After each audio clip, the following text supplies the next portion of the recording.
What's up, good people? Did Malik Hooker just throw Micah Parsons under the bus? Oh my goodness. Whoa. We got some shit stirred up here. And before I get to that, I want to thank you guys as always, because without you guys, this literally doesn't work. And give a shout out to my man Doug and his wonderful bride who came through here and got to see the house and everything else following along. The guy who literally gave me a heart attack yesterday, and he was like, man, I got to get me one of those Joe Bardis and stuff from you. So I said, well, here you go. And I took the one that I had up on the shelf up here, and I gave it to my man. So shout out to you, Doug, and it was nice meeting you and hanging out with you, and I look forward to seeing you guys some more. And we sit here 69 days away from from the beginning of the season, and about 4 weeks away from training camp. And we've got a little bit of drama. This is silly season. There's not a whole lot of stuff going on. But one thing that seems to be happening a lot on this team, Micah Parsons kind of pointed fingers at some of the players on the field. Micah Parsons pointed out that, we can't make, mistakes. He didn't want to put it on the coaches, so to speak. He was like, when we jump off sides or we have a holding in the secondary and things like that, that we make mistakes, which is true. And we've got Malik Hooker, which, by the way, I want to say something about free agency. The Cowboys get killed, and I'm not trying to defend Stephen Jones and Jerry Jones and stuff, what they do, but they get killed about free agency because they say they don't do anything that really helps their team.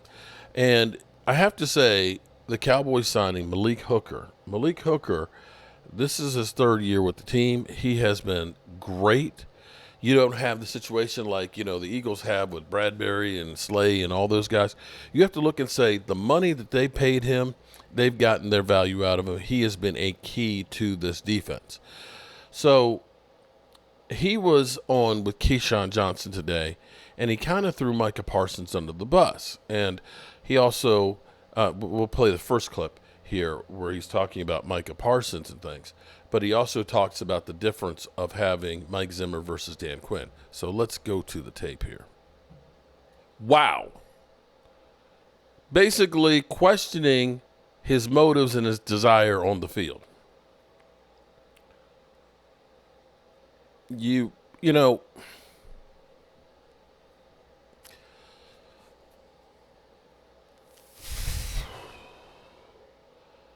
have to look at that and say, yeah, he does have a point. But you also have to say, football, you're not practicing and thinking about football every minute of the day. It doesn't take a whole lot of time. I'll be the first one to tell you, because I got my day job and everything else, and I've been doing Jobu Sports through my day job and figuring out ways of getting my time in there and stuff. And I don't think that it's negatively hurt my working. That's me.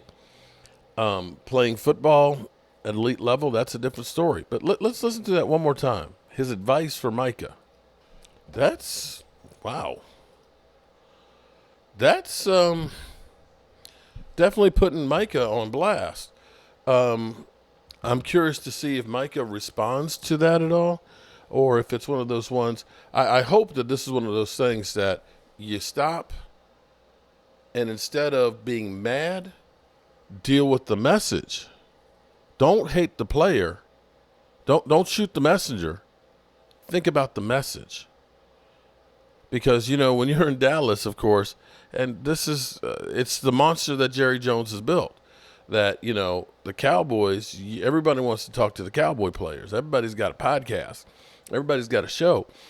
Everybody wants to see who you guys are. And that's one of the reasons why when other teams come in, they want to kick your teeth in, because they want what you got.